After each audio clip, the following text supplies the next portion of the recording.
All right, now, all right. So the first thing I guess I should really talk about is the fact that this is the last week, and you're going to find that this week. Let me go to the assignments here.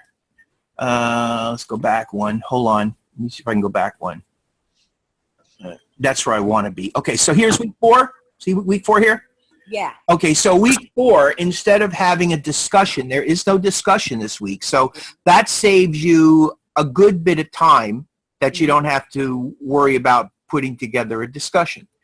You have a final assessment, which is to create print-ready files, and I intend to go over that completely, how I want it tonight. Okay? That's my goal, is to go through it completely and cover what it is you have to do. And then the only other thing that you have to do is a week 4 career integration. Have either one of you gone in and done that yet? Yeah, I did mine today. Terry, did you do yours yet? I did mine. Oh, they're very simple, right? Yeah, I like those actually. Yeah, 3 questions, and they give you the opportunity to speak your mind about this course. Maybe you give us insights as to what could be made, how it could be made better, and your impression of how the whole thing went. So that's really not, and it wasn't hard, was it? No. In fact, I gave it kudos because I've learned more in the last 3 weeks than I have the whole time. Yeah. Well, anyway, it's not that difficult. That's my point. So here's the thing, and this doesn't necessarily, and we have somebody else here. Vic. D. What's the first name? D doesn't help me. Hello? Yeah, sorry, Dustin is my first name. Dustin? Yes, sir. Okay, how you doing, Dustin? I'm all right.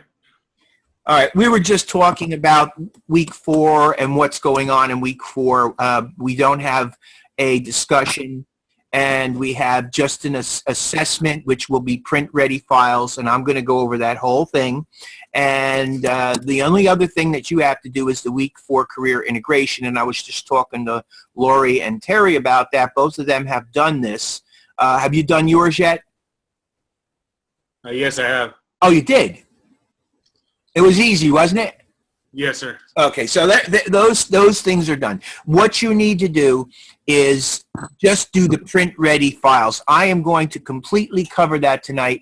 My guess is by now you probably all pretty much know how to do it because you've done it already. But just because it's the last week and I've got 2 hours to kill here and I'm not really allowed to end the course early, I have to do something, and we can't just talk about me and my antique gun collection. So I'm going to talk about producing the files, and I'm going to go over it in detail, give you the opportunity to ask me any questions that you want. Oh, and as I explained to Terry and Lori, I also have produced, also going to produce a critique of some of the work that came in. I didn't get anything from you, Dustin, so I really can't do any critique on your work. I never got anything from you. Did you ever get my emails? Have you guys have been getting all my emails, right? Yes, sir. Yes. Okay. Are you guys all caught up, essentially? Yes. I will be after tonight. Okay, so here's the deal. This is not necessarily for you, Dustin, Lori, and Terry, but just keep in mind that you guys are here with me. There's a lot of other people in the class that don't make it tonight, and they're going to need to hear some things that you maybe don't need to hear. You have till the end of the week, the end of the day, Saturday, to make up any and all work. I'm actually supposed to only give you till Thursday of the week, but I give everybody to the end of the week to make up any work. I'd like to see you make up whatever work that you can make up. I will be here tomorrow night, multi-session, same time as my live class, 7 to 9 p.m. Mountain Time. I'm sorry, 5 to 7 p.m. Mountain Time. I always give that as my Eastern Time. My Eastern Time, 7 to 9. So it's 5 to 7 Mountain Time. I'll be here. Multi-session, in case you don't know what it is, you should know by now, is your opportunity to come in and work with me. So if you guys want to take the opportunity, any of you, come in tomorrow night. I will be glad to work with you on your projects. I also am a regular in the Student Success Center. I think Lori and Terry, I think you both came to see me once, right? Yeah, I did. Yeah. Terry, you came too, didn't you? I did twice. Yeah, yeah. So you guys know what that's all about. You come in and I'm basically here, and it's just the same thing as a multi-session, except that, you know, you can work with me as long as there's nobody else in the room. You can pretty much work with me as long as you want. Right. So that's on Wednesday, and that is from 7 o'clock until 11 o'clock. And then on Saturday, I'm going to be standing in for somebody, and if I'm not mistaken, I believe it's 9 o'clock until 9 to 10 to 11 to 12 to 1 to 2. I think it's 11 to 3 Mountain Time. Oh, no, 9 to 10, 10 to 11, 11 to 12. 9 to 3. 9 to 3. 9 to 3 Mountain Time is what it is. And then in the evening, it's 7 to 12 Mountain Time. So I'll have a long day Saturday, but I will be available Saturday. The point I'm trying to make is that there's also our teaching assistant, and I put her information in your week 4 announcements, so you can find her information, and she also is available at other times. But I'm available. If you really want to come and see me, please feel free to do so. I also, you guys have my email. You can email me anytime. I know I've received emails from Lori. I'm not sure, Terry, whether you've ever sent me an email, but I know, Lori, you've sent me emails, right? Yeah. Oh, yeah. So, you know, and I I answer haven't. them. I answer them, right? Pardon? I answer them, right? Oh, almost immediately. And see, I was doing mine in the hospital and I've got to have mine done by Thursday, because Thursday afternoon and Friday I'm in all day with MRIs and a bunch of other fun stuff. So, Oh boy. oh yeah, the sooner I get it done, the better. Yet I don't want to rush through them. I want them to be correct and right. Yeah. But, yeah, but no, sounds good. Well, you know, the other thing too is, are you all relatively new? Aren't you all relatively new to InDesign at this point? Yes, I am. Yes, definitely. Yeah, so I want you to understand. I know this. I realize this. I know that this isn't an advanced class, so I do give some consideration for that. But there are certain things that I cover, and if I don't see you doing the things that I cover, I assume that you're either not looking at the video or you're just not taking this with any level of importance. And I don't want to sound like an old dud or anything, but you know, the bottom line is what I am teaching you, what I am showing you, is incredibly important. And you'll probably have other instructors who will teach you parts of this.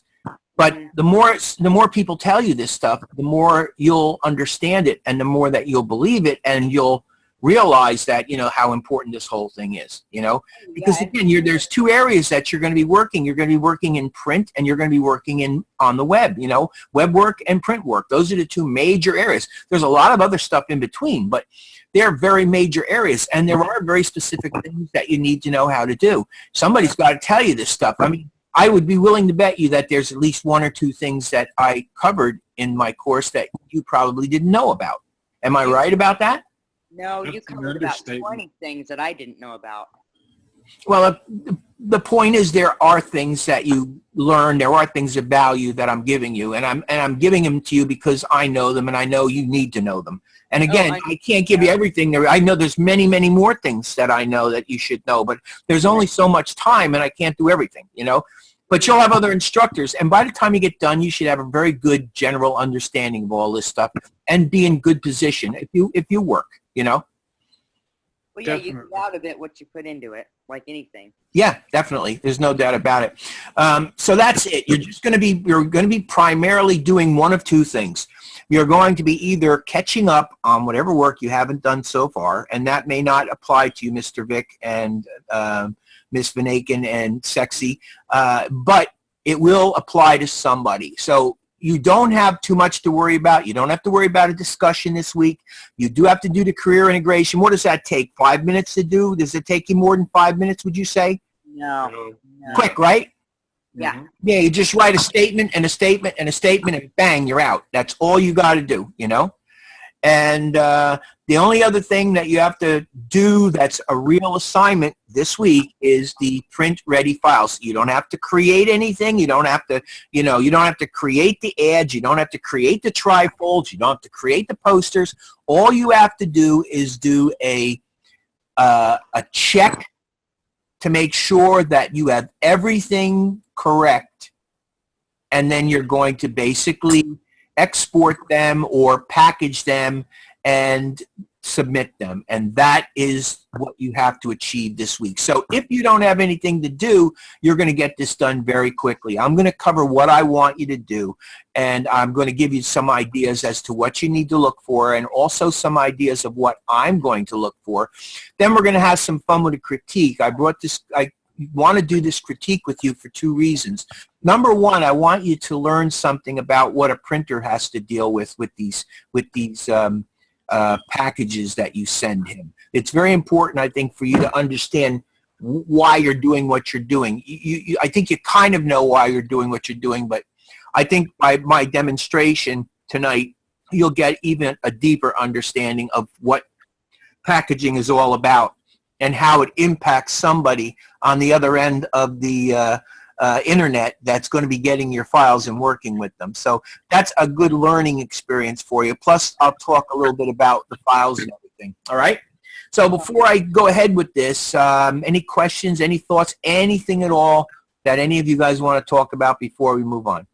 No, I just wanted to thank you, Bill, for the extra videos that you posted and your personal stuff that you posted. I thought that was really, really cool, and yeah, I really enjoyed it. Good, excellent. Well, I actually learned a lot from it too. Yeah, if I wasn't so lazy, I could have done at least 2 or 3 more very short videos for you. There was a couple of other videos I could have done, but it just didn't.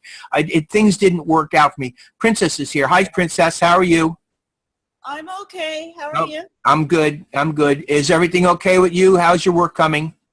It came good. I turned it in already, but I hope I turned it in okay. Well, I'm going to go over tonight what I expect, and I need you to pay attention to what I'm asking for and make sure that you've done all these things, because I will fault you if you don't. I mean, that's the bottom line. It's just, this is really on certain level. This is a production course, you know. So what's this course actually called? It's actually called, what is it called? I can't really see it here. ES 114. Yeah, I know that, but it's called Print Production and Color Theory. So you see, my point is that this is a print production course. So, I mean, I wouldn't be much of an instructor if I didn't really be at least a stickler when it comes to print production techniques. You know what I mean? So, I won't be teaching you right if I don't actually stand by the print production techniques and make sure that you live up to them. It's really important. This is not web. We're not talking about web. You'll have web courses. This is really for print. And you need to know very specific things, and I need to be willing to show you and hold you to a standard. That's really what it comes down to. So that's why what I want to do next is go in and take a look at one of my pieces, go through the whole thing, evaluate it, talk to you about what I have and what I'm going to do, and then do it. And then if you understand that whole process, you can go ahead and do it to your pieces. You're going to be producing for me in the end your poster, your trifold, and your ad. Those are the 3 things that you're going to be producing. You guys know that, right? Yeah. Yes. Okay. All right. Any questions? Anything at all?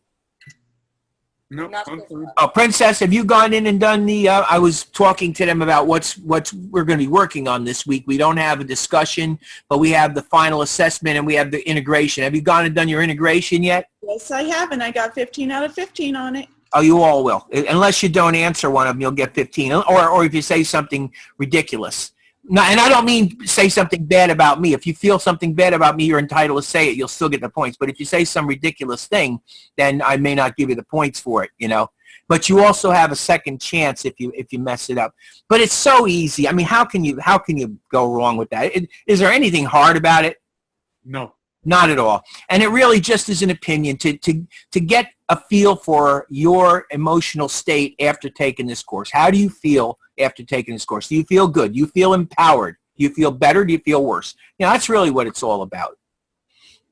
All right. So that's it. I'm going to move on if nobody has anything else. All right? Okay. All right. Do I have anything? No, I don't have to do anything in my announcements. All right, so here's my ad. So what I did was I chose my ad, and really all I'm going to do here is I'm going to talk you through the basic process that I want you to go through in preparing your 3 pieces for publication. That's really what this is all about. You're going to create a zip file of the 3 pieces. You're going to submit it to me. I'm going to play the role of the printer. You're going to submit final files to me, and you want to make sure that everything is right on your page. So let's just do a real quick examination of things right here. So the first thing that I see is I have a red line out there. Do you see my red line? Yes. Okay, so that indicates that I properly indicated a bleed. Do you guys remember what the bleed size is? 1.25. 0.125. 0.125 inch, correct? Right. Yeah. Right. Which equals what? 1/8 of an inch. That's right. And I'm not saying that you couldn't potentially have something different. A printer could tell you something different, but generally as a rule, 0.125 or 1/8 of an inch is more than adequate for a bleed. The purpose of a bleed is what? Can you tell me what a purpose of a bleed is? So there's no white after they print it on the page. Right. If you take a look at my ad, you'll see that my images that bleed, my backgrounds and those pictures, they run right off the page. Now, where's the page? The page is that black line right there. That black line right there represents the trim. That's the area of the page that actually cuts the piece out of the background paper, right? Right. Right. So if you see that black line, the red line goes 1/8 of an inch beyond it, and you'll see that whatever bleeds off the page, I have 2 pictures. Each one of them bleed off the page.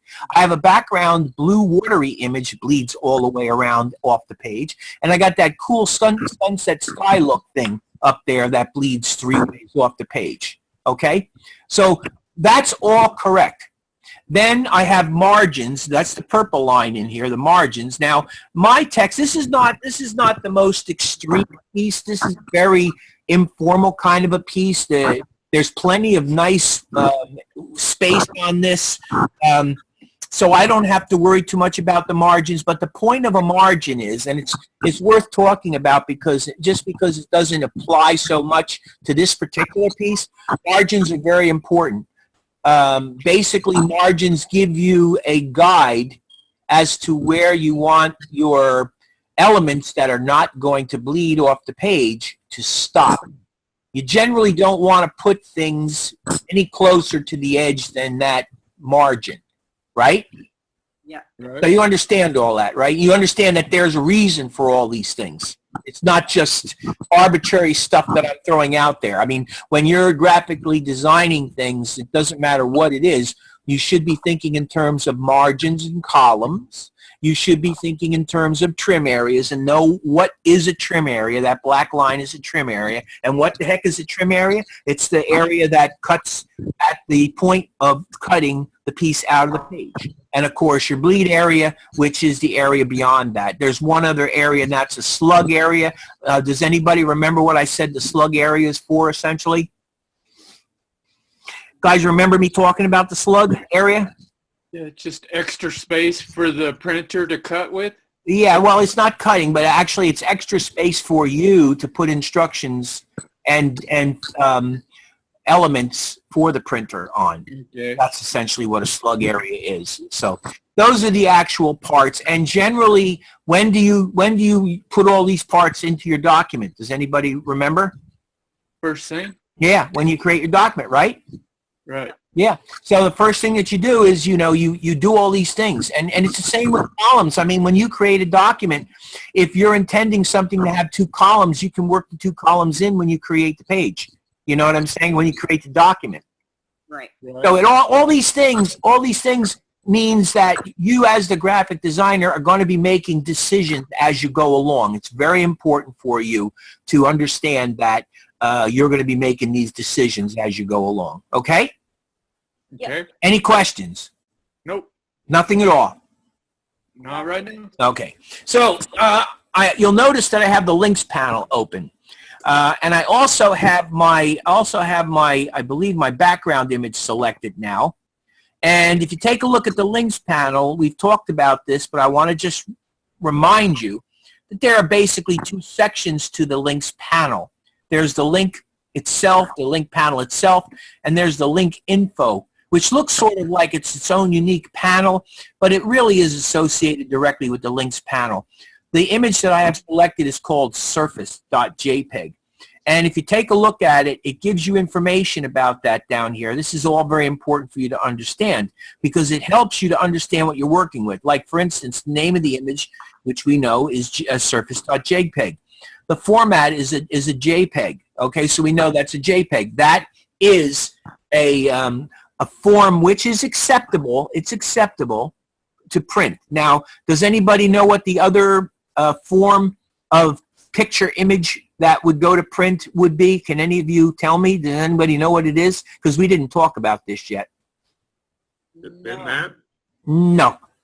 It's called a TIFF. TIFF, which is TIFF, tag image file format. That's the other format that you can use. So you can save an image as a JPEG or as a TIFF, and as long as it's in CMYK, right here, color space, another very important consideration, because what are we working in? What are we printing in? Does anybody remember? Vector? No. What are we printing in? What is this going to be? How is this going to be printed? It's going to be printed as, four-color process printing. Four-color process printing, which is cyan, magenta, yellow, and black printing. Four-color process printing. That's how this is going to be done. Meaning essentially that everything that you see on that page will be divided up into screens that have dots of yellow, or I should start with cyan, screens that have dots of magenta, yellow, and black.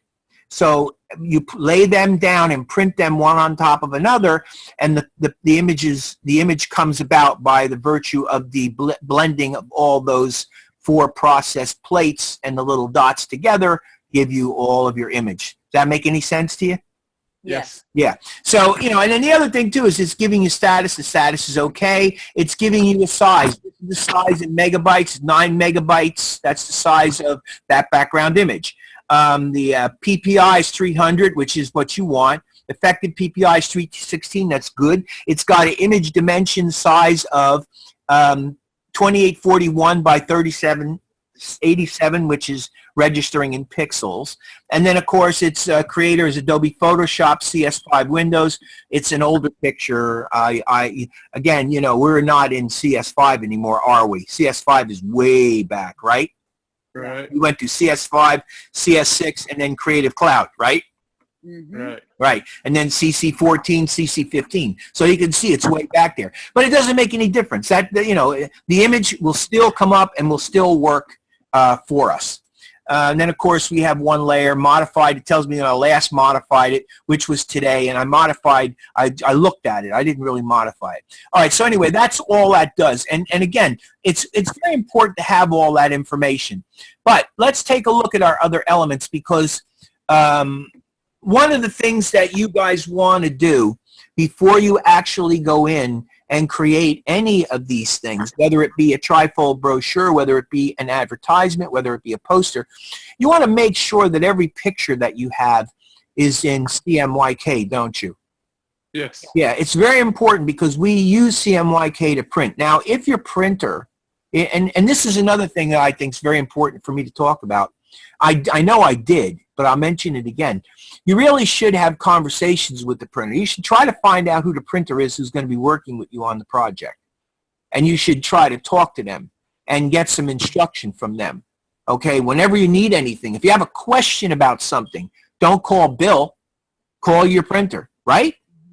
Right. Yeah, so in the future, as a graphic designer, when you're working on something, if there's something that you don't quite understand, or you're a little confused about, and it relates to your production of your file, a good place to go would be to talk to the printer, because a lot of times the printer would be able to help you with some of this stuff, And also, you know, it's a good idea to have a conversation with him at certain points of the production anyway, just to make sure the things that you're doing matches up to what he expects to see. A good example of what I'm talking about is the general resolution for your images, which are 300 pixels per inch. You should verify that with him. Find out if there's any leeway on that. Does he need anything more, or can you get away with less? You see what I'm saying? Yeah. Yes. Yeah. Now, I mean, if he says you can get away with less, I'd try to stay with 300 pixels per inch anyway. But if he says you can get away with less, well, then you know you have a little bit of leeway to perhaps maybe manipulate the size slightly. Okay? Right. All right, so that's basically it. I'm going to now show you that if I click on this image here, this one here it's a JPEG. It's not showing me the resolution. This is CMYK. This is CMYK. This one here, I'm not so sure of because it's not showing me. So what I would do in this particular, oh, you know what? Hold on. There's two of them. There we go, CMYK and CMYK. So all of these things have been converted to CMYK. As a matter of fact, I believe I did it the other night for you, right? Yeah. Yes. But you know that if you need to convert something here and now, let's say, for instance, you failed to make all those conversions, there are two other ways that you can go about doing it. And the first way is to do what I'm doing, look at the links panel and check all these to make sure that the color space is all indicated as CMYK. Now, all of mine are, right? Mm-hmm. But if it turns out, like let's say, for instance, this was RGB, it would be very simple to just keep in mind, I'm looking for Kayak Sunset 2 JPEG. It would be simple to come up here and click on Relink, or if I know that I haven't got a CMYK version of it, I don't use Relink, I'll go Edit With and go to Photoshop, okay? And it should open up that Kayak Sunset 2. Let's do it.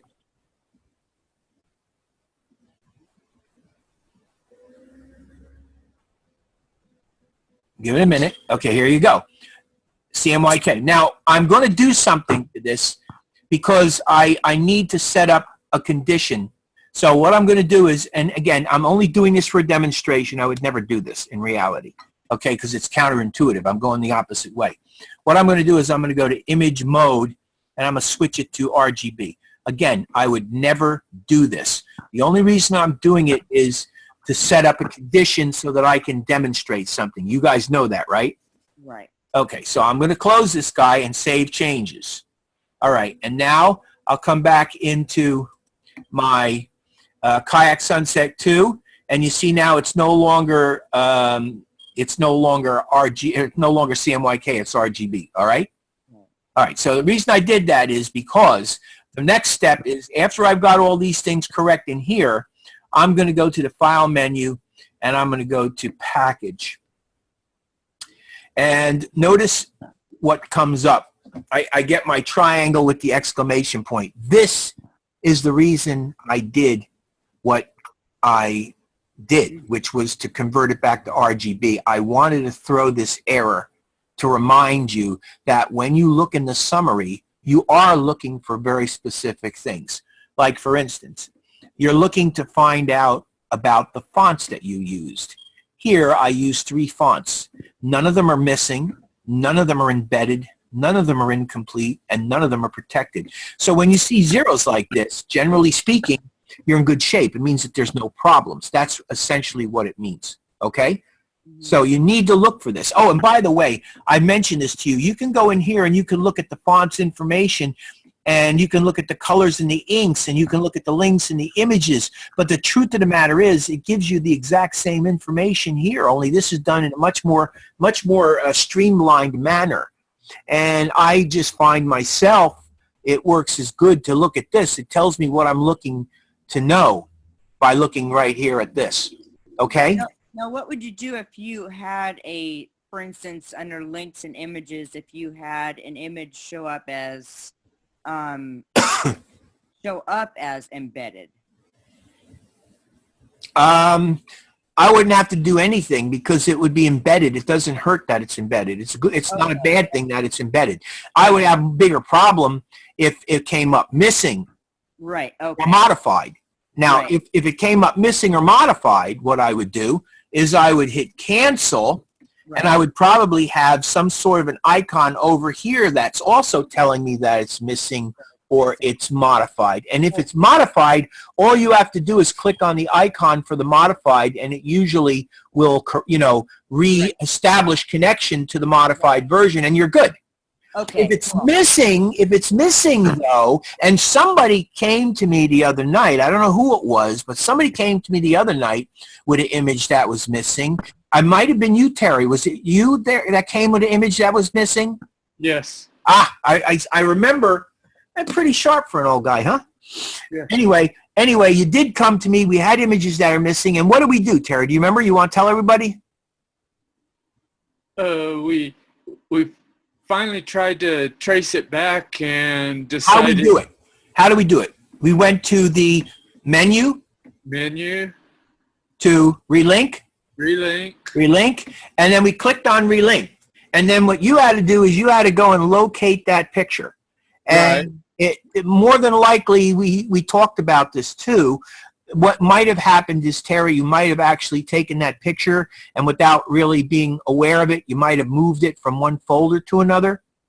Okay. Right. And in doing that, see, here's the thing that you have to understand. When you're working on a project like this, everything revolves around the concept of linkage. And linkage requires knowledge of where things are. So if you move things and you then open up a program and it tries to link back to a source that you had in a particular place, if it's been moved, it suddenly can't find that source. It doesn't have the capacity to go outside like if it's in a folder. It doesn't have the capacity to say, okay, so I can't find it here, let me go and find it somewhere else. It can't do that. It requires you to do that. So if you move something, and I've done it, everybody does it. It's something that you learn. It's part of the process of learning. Generally, what you like to do when you're working on a project is create a folder for your project, have all your resources in that folder, and I generally put together an image folder in a folder. Like if I'm working on a project like a poster project, I'll have a folder called Poster Project. I'll have inside of that images. If there are graphics, I'll have a graphic folder. If there is type, like if somebody gives me Microsoft Word documents for type that I'm going to use in there, I'd have a document folder because there's sometimes more than one. See what I mean? And then I would have my InDesign folder outside those folders. And every time I would go and get my graphic or get my photo or open up my type and copy my type, I would get them from my folders. This way, everything is sitting where it should be. It's partially packaged by doing that. But I still go to the process in the end of packaging it. Were you going to ask me something, somebody? No, I was just going to say I did that once also, Terry, and I didn't remember how I found the image. So sorry you messed up, but thanks because it helped me remember what I did a long time ago. Yeah, I mean, you got to learn. That's, you know, how to fix it, how to find it. I got people that come in and I'm telling them to go to the drop-down menu in the links panel, and they don't know what I'm talking about. And you know, I see them doing this. They're going all over the place. I'm like, no, the links panel up in the right corner. Next thing you know, they're up. No, over links panel, right corner. Finally, they get there. You know, and when I do that, I'm not mad or anything. It's just that, you know, I have a tendency of being loud. You know what I mean? I think some people sometimes think I get angry. I don't get angry. I'm just trying to stop you. Look, no, not there. Yeah. Exactly. So anyway, that's how you resolve this. So I did leave this picture in RGB just for the purpose of, and I don't know where that went. Let's see. I guess I closed it.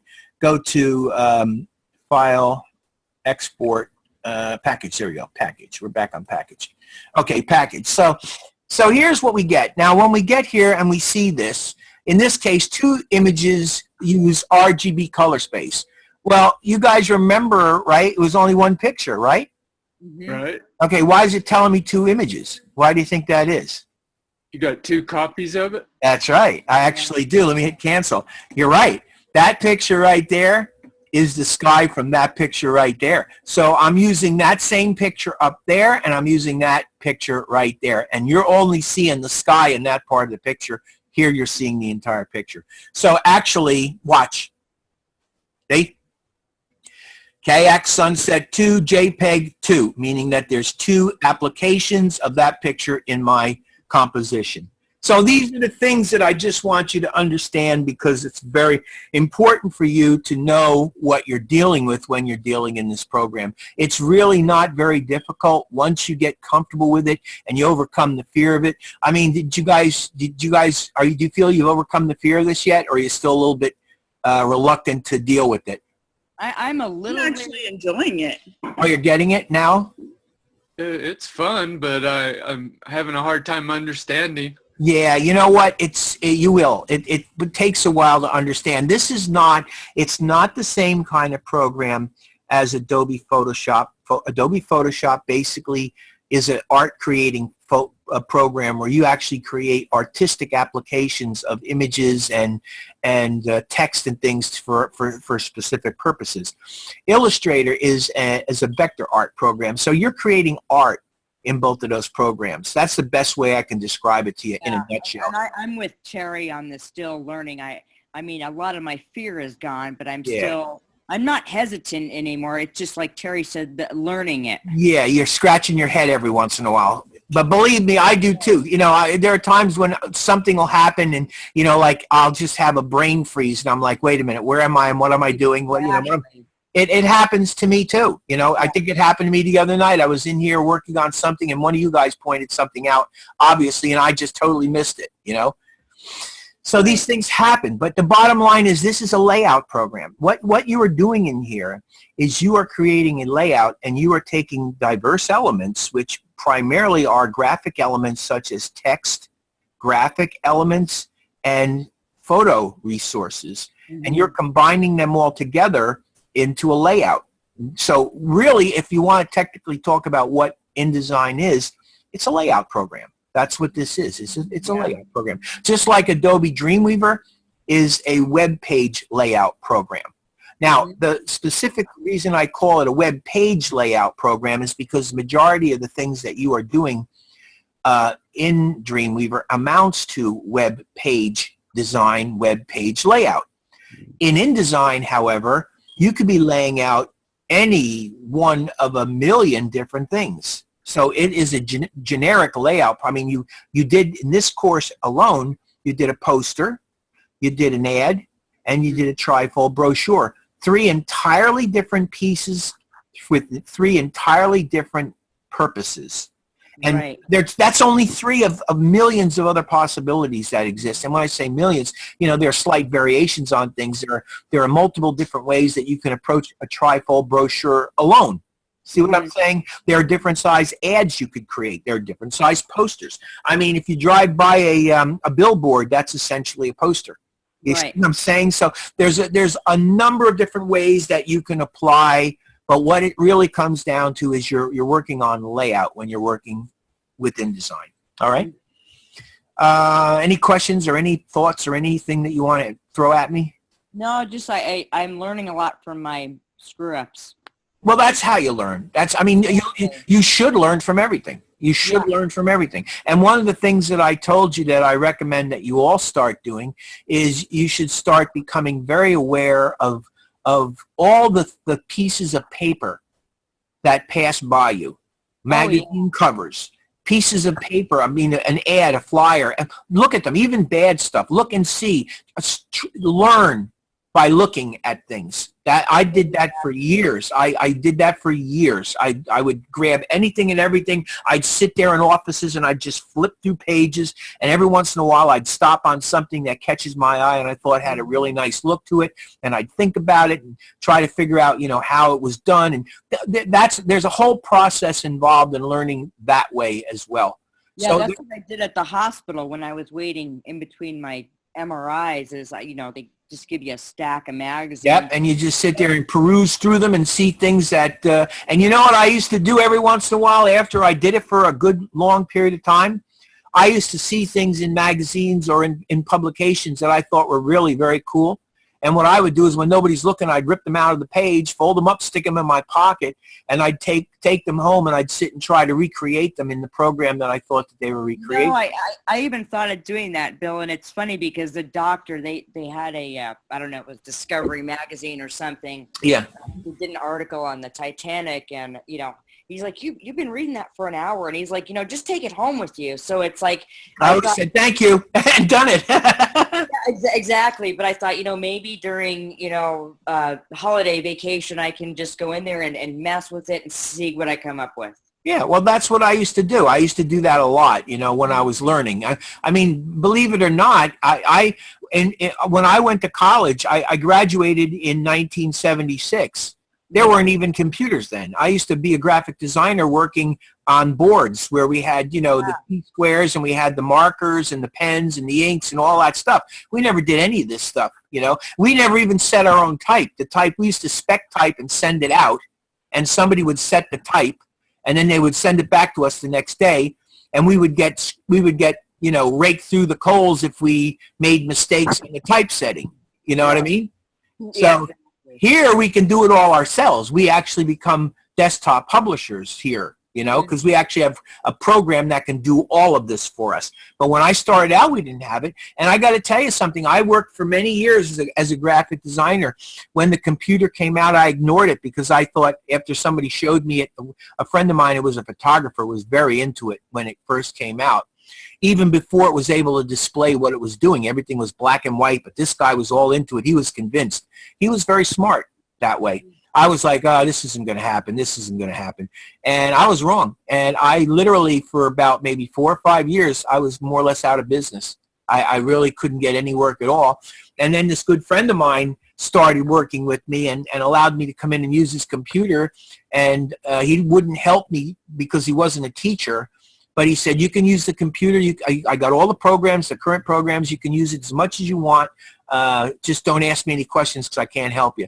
And I had to learn all of this stuff myself. I didn't even have somebody showing me anything. Like I said, my friend didn't show me any of this. It was what I knew and how I figured it out by looking at books. And I have to tell you, at the time, we're talking about, you know, in the 1980s, 1990s, the books were terrible.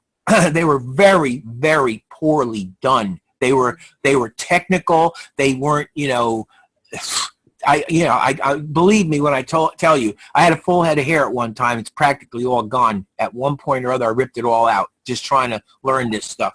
So, you know, being in a school, I never had the opportunity to do that. Consider yourself lucky. Believe me. You got people here who are capable and will help you. It's very difficult to do it on your own. Oh, I don't know. I don't know how, and I think you touched on that on one of your websites where you explained, you know, like the year you started out and that kind of thing. Yeah. And I thought that was just really cool. Well, it's part of my history. It's what I went through, you know, Yeah. and you know, while the basic idea of what we're doing remains the same, the way we're doing it is so totally different. As a matter of fact, I've said this many times too. I wish I was 28 years old again, starting out in my career and not 65 at the end of my career. Yeah, you know what I mean? I think a lot of us feel that way. You know, I've got a degree in veterinary medicine for equines, and I decided I didn't want to become a vet, but I'm still glad I went. But it's like, you know, it's things happen, and you have to just find the right time. And there isn't a right time, but this was the best time, so I decided to go for it. So here I am. Right. So anyway, that's basically it. And bringing me back to, again, for the third time, package. When you come here and you look in here and you see something wrong, like to use RGB color space, well, then, you know, you have to make some decisions about that. And basically what I would do, and I think I mentioned this to you before, if it were 30 pictures and they were all using RGB, well, actually, I might do that too. If there were 30 pictures and they were all RGB, I really screwed up and I didn't change them to CMYK, and all 30 of them need to be in RGB. Actually, it might be wise to package it and then go in and then just modify all 30 of the pictures in Photoshop, as opposed to canceling and going back in and modifying them through the link panel. So my point is that, you know, you have options. If you know what you're doing and if you know what you're looking for, you have options. It's very important for you to know that. It's not like, you know, somebody will say to you, well, you made a mistake and you can't fix it and you have to go back and start all over. That's not true. All you have to do is understand what your options are, and you can continue moving along at a good pace. So right now I have 2 images, one really that needs to be converted to CMYK, so I'll go ahead and package it. Oh, and by the way, another very important thing to keep in mind, you guys probably aren't going to run into this problem, although if I'm not mistaken, actually somebody did. I don't know whether it was any of you guys, but somebody... It was me. I had spots, but Who is that? Princess. Okay, yeah, there were spot colors, and we went through that and how to fix that. So my point is, you really need to look at these things to see, because what if you had left those spot inks? I'm your printer, you send it to me. You'd be getting a phone call from me, and I'd be saying, Princess, I got your packaged document here, and when I open it up and check it, you got spot color, and that means that, you know, I'm going to end up, instead of making 4 plates for you, 6 plates. Is that okay? And of course you're going to say what? No. There you go. And I'm going to say, oh, okay, well then, you know what? You have to fix it or I have to fix it. And if I fix it, I'm going to charge you. You want to fix it and send it back to me? Yes. Yes. Okay. So you see my point? Now, I mean, is there anything wrong with that? No. The printer, unless the printer is a real piece of garbage, the printer is going to have the decency to call you and confirm with you that that's an error or if that's intended. But, you know, there could, and you know why I say that? I say that because, generally speaking, projects like this get bid out before they actually get done. You know what I mean? Mm-hmm. They get bid out. So it's not like you have to worry about this printer doing this, because if it gets bid out and it gets sent back, then you're going to have a big argument with them. Well, the thing was bid for a 4-color process. Why would you run a 6-color? Well, you sent it to me as 6-color. Well, did you call us to verify that it was a mistake? No, I did not. I printed it. Well, you see what I'm saying? Yeah. But the bottom line is you don't want that to happen. You don't want any of this to happen, because the bottom line is then you as the graphic designer are going to be the one that they're looking at saying, well, you made the mistake. And I actually did that too, Princess, and I don't even know how I did it.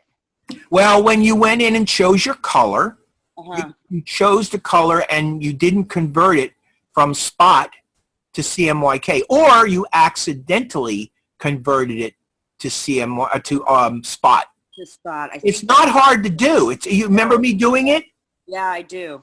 It's not hard to do at all. And as a matter of fact, if you remember, I took you to where that color book was, right out of the swatches panel.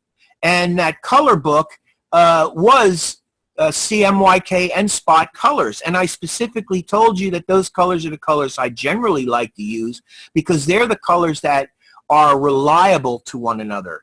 You know that if I pick one of those colors, I can get it in a spot color perfectly, and I can mix it in CMYK perfectly as well. Right, right. So. And those are the Pantone colors in the coloring book, weren't they? Yeah, yeah. I don't know whether they have it in here. Let me see if they have it in here. I don't know whether they have it in here or not. Let's see what they got. I can't remember. Color books. What's this? Swatch views, color group, no swatch. Nah, they don't have it in here. They have it in Illustrator, in Adobe Illustrator, and maybe in Photoshop. Definitely in Illustrator they have it. They have it in Illustrator. Oh, that's right, because that's how we found them, I think, was in Illustrator. Yeah, and the reason that you would want it there definitely is because a lot, like for instance, this Sunset Paddle Adventure, if I'm not mistaken, I believe I made that in Adobe Illustrator. And my Aqua logo, obviously, I made in Adobe Illustrator, because those are the type treatments that you would do in Adobe Illustrator. That's the kind of thing that you want to be doing. If you're creating graphics that have a nice, and you see how nice a graphic like this look in the context of this beautiful picture background type of thing that's happening here. And, you know, and it's nice and crisp and sharp if you go to the view menu and go to display performance and go to high quality, and then go to the view menu and go to screen mode and go to preview.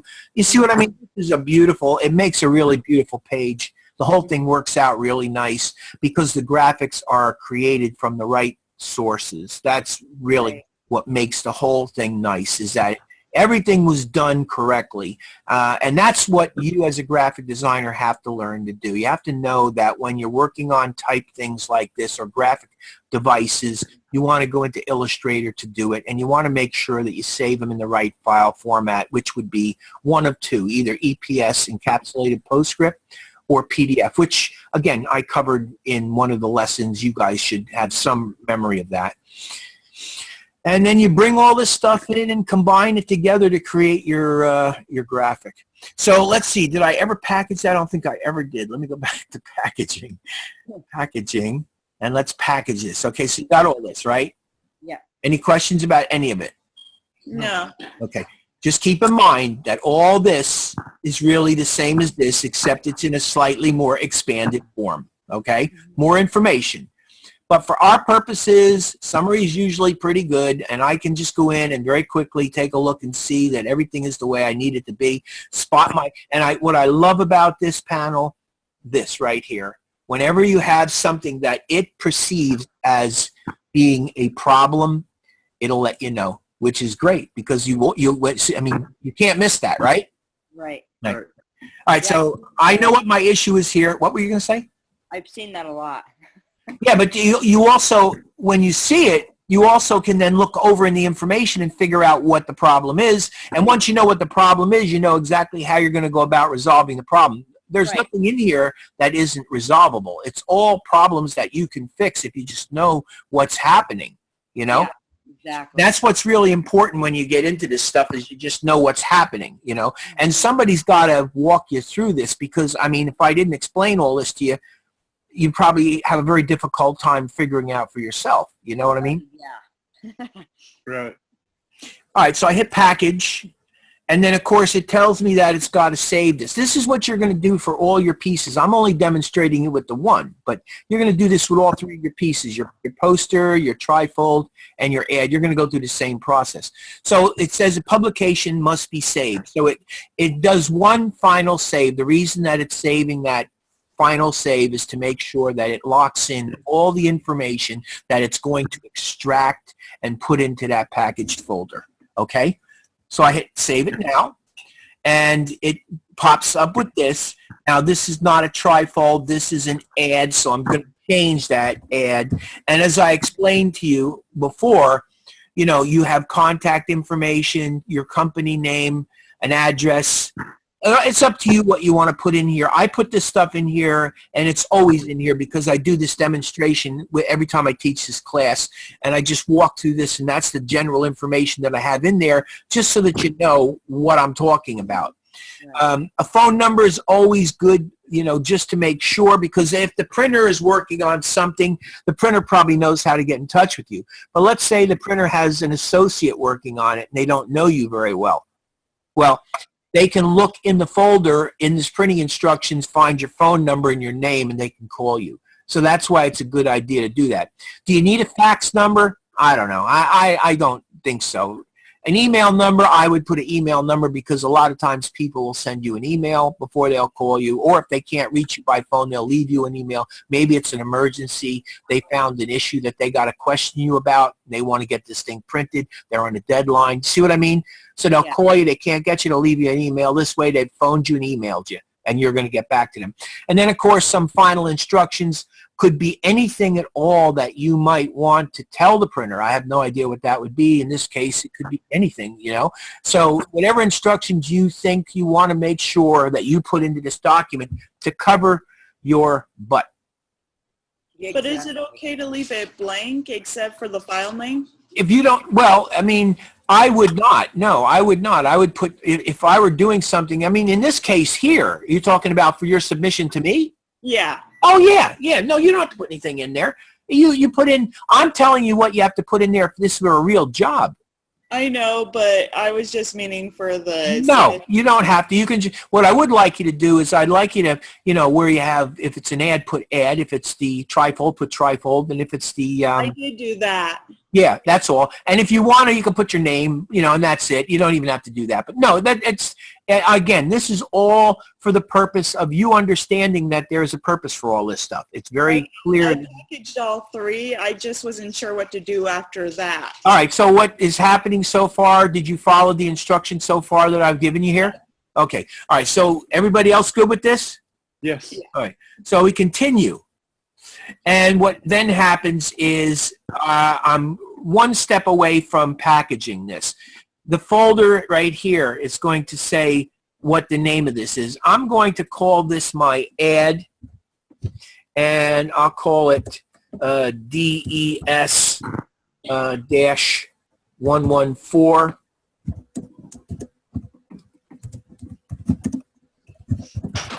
All right, so I'm just going to call it add DES 114 Bill Sweeney. You know what it tells you in the instructions. Name it that way. I'm just doing this for the sake of me being able to open it, look at it. Okay. Then what you're going to do is you're going to determine where you want to put this. So I'm going to start off by going to my desktop. Reason I'm going to go to my desktop is because my DES 114 color and production folder is sitting on my desktop. So I'm going to open that up, and I am going to package it and place it there. But before I do this, what I want to do is I want to verify a couple of things with you, that you are copying the fonts, except for CJK and Typekit, which you can't, they won't allow you to package them. So whatever fonts you're using, they're going to copy them fonts and put into a folder. Does anybody know why that happens? No, and are we allowed to use Typekit fonts? I would avoid it, although you can use it because more than likely the printer has access to the Typekit fonts, but I would avoid it unless, you have some real particular need to do it. I mean, I'm not saying you can't use it. It's just going to make it complex for me to grade, that's all. Right, gotcha. But let me explain what's going on here. I'm on a computer here in North Plainfield. You guys are in different parts of the country on different computers. You have fonts on your computer that I have on my computer. There are fonts on my computer you don't have on your computer. There are fonts on your computer I don't have on my computer. You have a PC, I have a PC, I'm sorry. I have a PC, you have a Mac. The fonts aren't always related. There are certain fonts that I can't open on a PC. There are certain fonts you can't open on a Mac.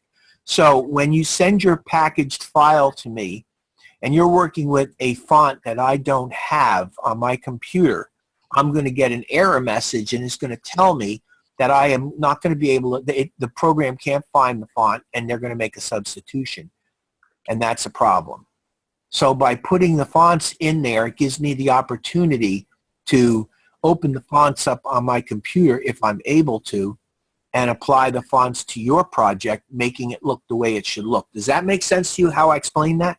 It Yes. does. Okay. So you have any questions about that? I'm going to show you how that works in a minute, but I just want you to be absolutely certain that you understand why we're doing what we're doing. We have fonts that we're using in our projects. Those fonts are integral to your project. And if you don't copy the fonts, I may not have them on my computer, and I may not be able to open them, and I may not be able to see them. Right. And you don't want what? That's something that you could talk to your printer about. Well, no. First of all, the printer, believe it or not, any good printer has a font library better than any font library any designer has. The printer has most printers have almost every font that exists. They have built a library over the course of several years to make sure that they have every single font out there so that they do not have this problem. But even with that, somebody may come along with a brand new font that they don't even know about yet. And they open that, they try to open it, and if the font's not in there, they're like, boom, they're stuck. Okay?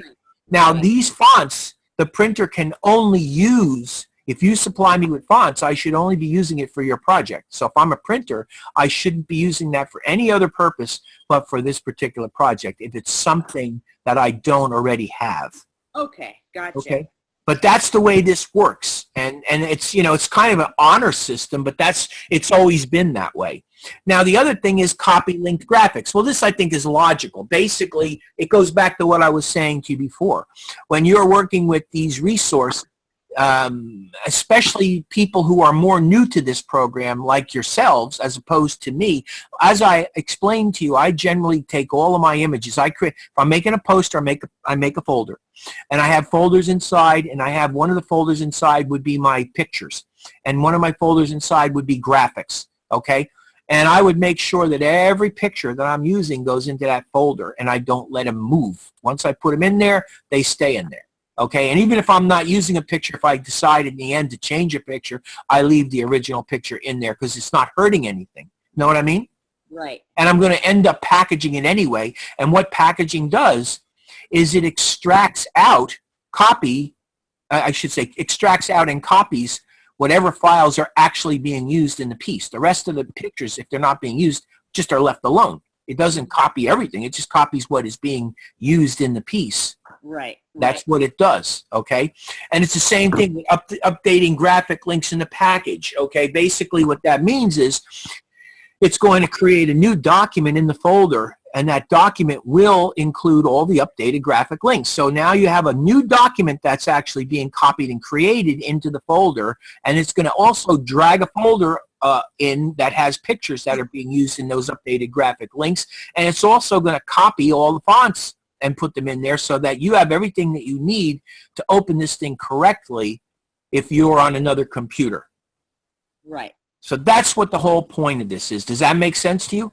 Yes. Okay. Now, PDF. What happens with PDF? Well, PDF is a modern file format created by Adobe. And what its purpose is, its purpose is to circumvent the packaging process.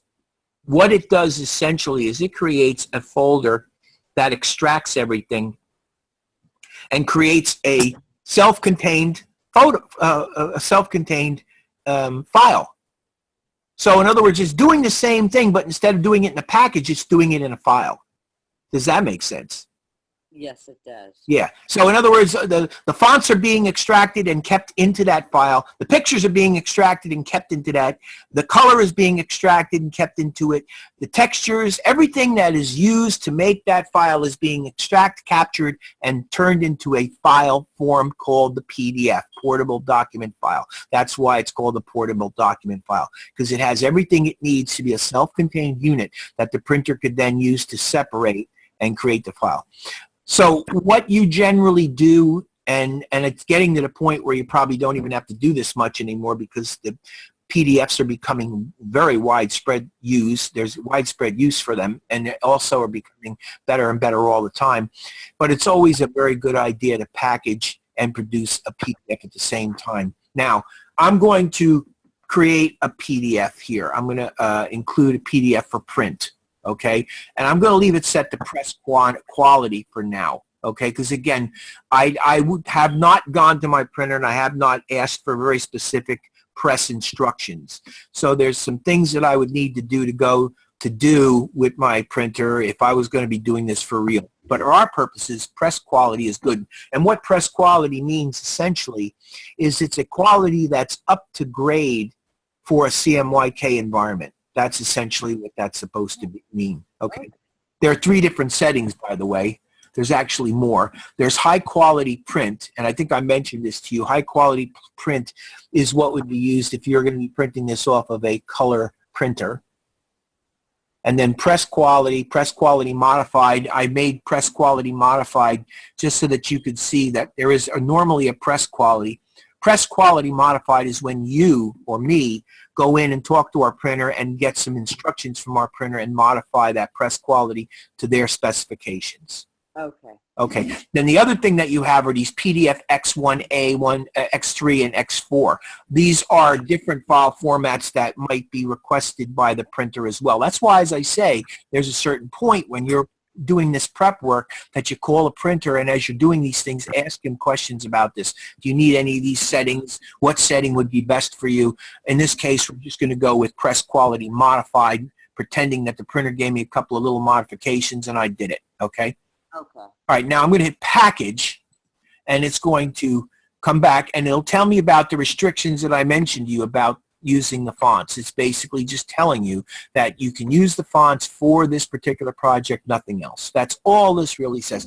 And this, you can get rid of this and hit don't show again. The reason I don't do this is because I do more instruction on this computer than I do anything else, and I just leave it so that I can explain it when I reach this point. You've got to see this stuff, and you've got to understand what it's all about so that you don't have anything pop up and you're scratching your head wondering what it's all about.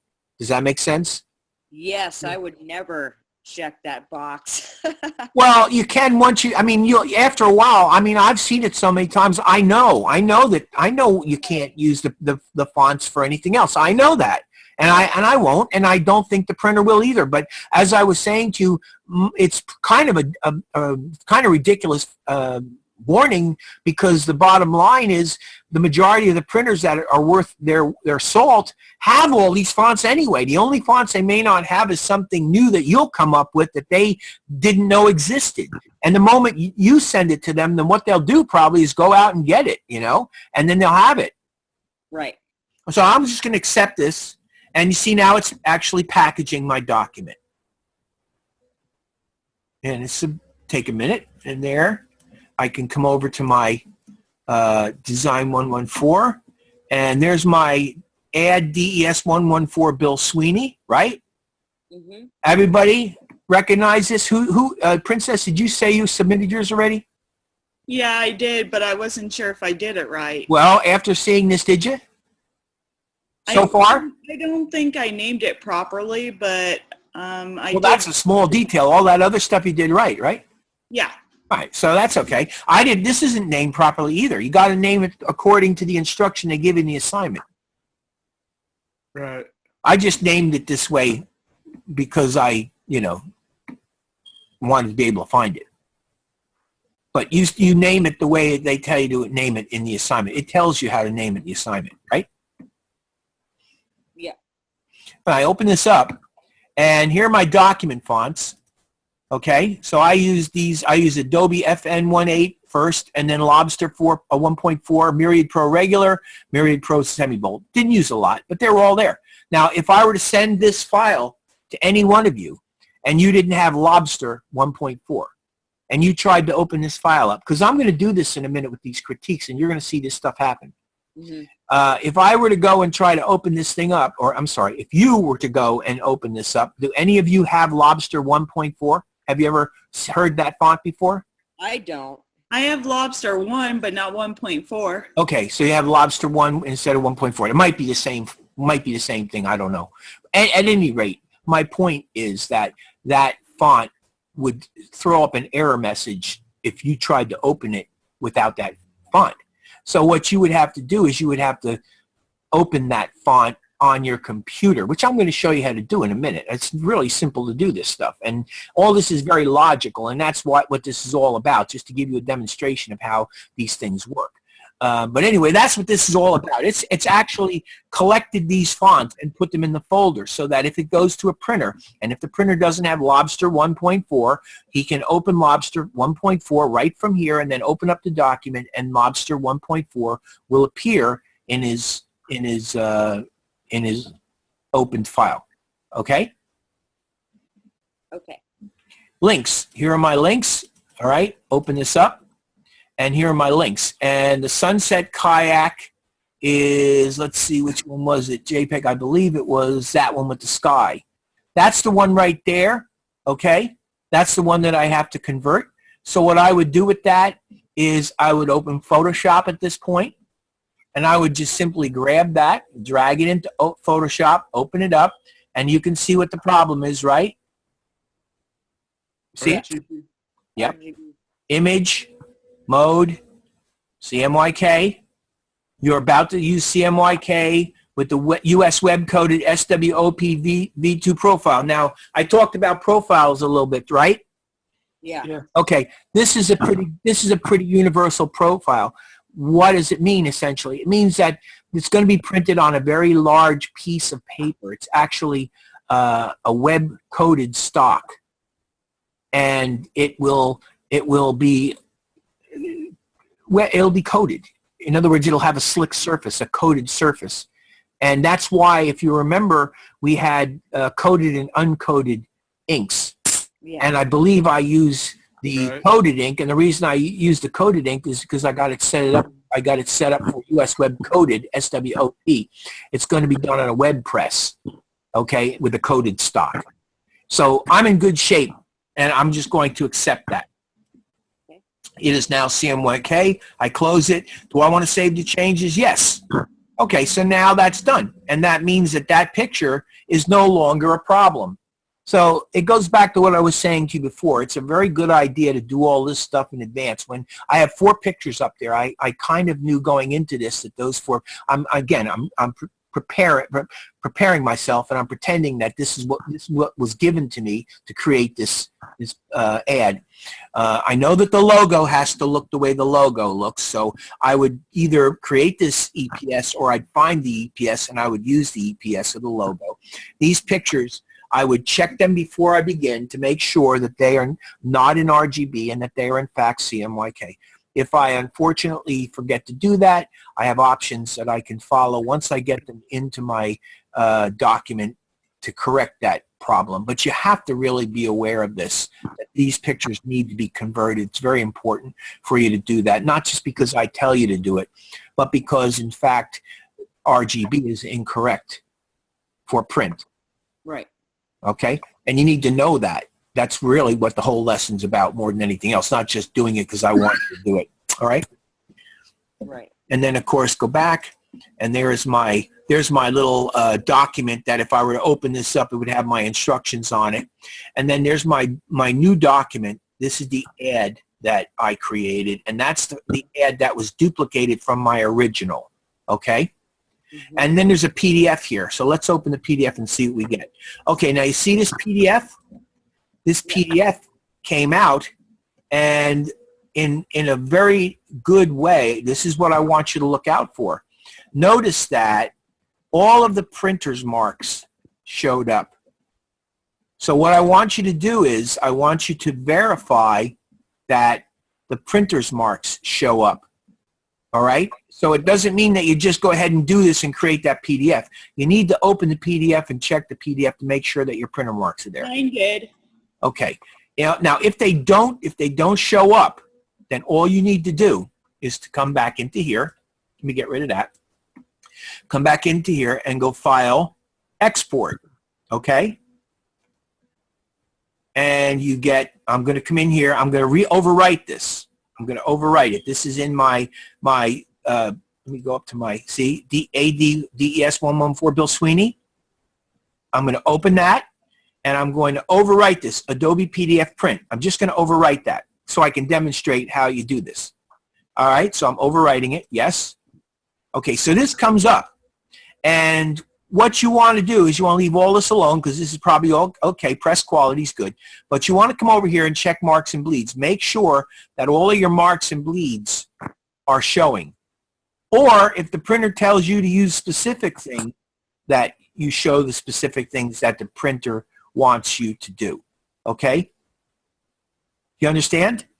Yes. Okay, so you got crop marks. Basically what that is it's showing you where the page is going to crop or cut. That's what crop marks is. Bleed marks shows you where the bleed mark extends to, the outer edge or parameter of the bleed. Registration marks, do you guys know what registration marks do? Anybody? I'm not sure what they do, but is that on the PDF where it shows up on the corners the little... No, those are crop marks and bleed marks. The registration marks look sort of like little gun sights. They're little crosses with a circle in the middle of it. Oh, yeah, okay. And what they do essentially, those registration marks get printed in black on every, or I should say printed solid, 100% solid on every plate And those registration marks are what the printer actually uses to align the plates together. Okay. That's what they are. They're called registration marks because they register the plates, or they register the negatives. They register the four color processes to one another so that everything gets properly aligned, and the marks, or the printing hits in the exact correct place so you don't get blurring or offset, or you got a clean registration of your plates and your image looks correct. Okay, so that's what the little target thing. Yeah, that's right. And they're on all four of them, and they're used by the printer to register his plates. Okay. Color bars just basically are something that the color or the printer is a secondary way to check to make sure that his color is properly registering. And then, of course, page information. Page information is, I'm not even sure what I have for page information, but it's any specific page information that you might have in there. Bleed and slug. Now, you can put in bleed and slug from in here, but if you remember correctly, when I began this process, I set up a bleed and a slug area on my original document, right? Remember me doing it? Right. Yeah. So what you would want to do here is either do one of two things. Either don't set up bleed and slug when you set up the document, which I prefer not to do. See, this really comes down to how you want to work as an individual. I tend to like to do the bleed and slug in my document. And the reason I do that is because now I know for a fact I've done it. And it makes it, actually having a bleed on my document makes it a lot easier for me when I create my bleeds, because I actually have a mark to bring the photos edge to. See my point? Yeah. Yes. So it's actually, in my opinion, and this again is my opinion, good to do the bleed and the slug in the document. So if you do the bleed and the slug in the document, all you have to do is click use document bleed and slug settings. If you don't, if you're not going to do it in your document, deselect it, and then you can come in here and you can set your bleed in here. This gives you equal bleed. And see what I'm saying, make all settings the same. It just works the same way as it does in the document, except it's doing it in the PDF. Okay, and of course you include a slug area, and it will automatically give you a particular size slug area. However, going back to what I said before, I put a bleed and slug instruction into my document, so I want to make sure it's there, right? Right. Right. Okay, so any questions about any of that? No. No. Okay. Nope. And I know I can rename my files, so Okay, so let me ask you this. You said you submitted yours, Princess, right? yes. Okay, did you check all the stuff that I went through with this? Yes. Okay, so you're confident that everything's there. When I open it up, it'll all be there the way it should be. Yes. Okay, so you're good to go, right?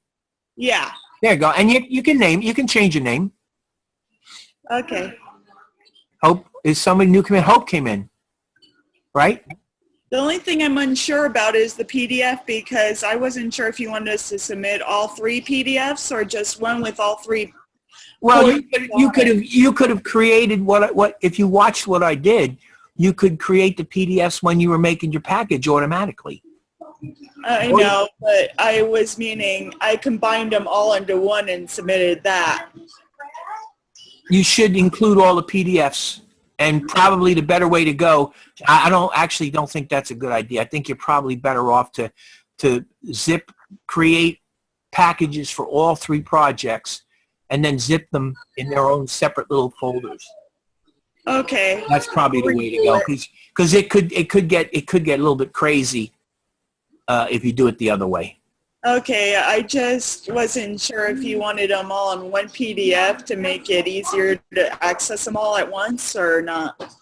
No, well, no, you can. Well, how would you make them all in one PDF? Would you take it into? You brought it into PDF, and I saved them again and packaged them again, and then I just took them and dragged them over into one PDF folder. So your PDFs are in a separate folder.